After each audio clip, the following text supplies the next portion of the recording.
जय जय बाबा नीम करौली, भक्त हिताय सदा दयालु। हनुमत भक्ते सागर रूप, त्राहि नत्वं कृपा स्वरूपः।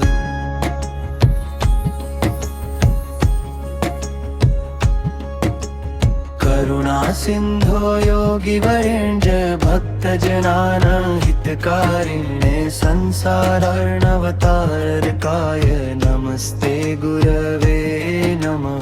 करुणसेव परायणाय रामनाम प्रचारिणे। भक्त चिंता विनाशकाय नित्यं वन्दे महागुरुं। ज्ञान प्रदाय मोक्षदाय शान्तिदात्रे नमो नमः। दीनबन्धो कृपा सिन्धो भवभीतेः विनाशकद। अन्नदानरत श्रेष्ठ प्रेम सेवा प्रवर्तक। सर्वभूतेषु चात्मानं दर्शयन्तं नमाम्यहम्। ममतान्धदहतये मम चित्तं विशोधय। भक्तिभावं प्रदेहि नित्यं रामनामे रतिं कुरु। सत्यधर्मपरायण लोककल्याणकारक।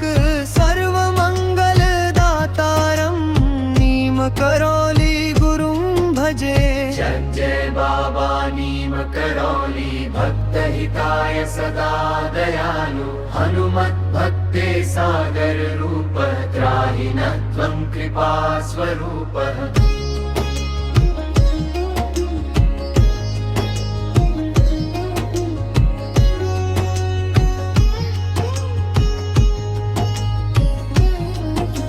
सर्वसिद्धिप्रदातारं सर्वरक्षाप्रदायकं।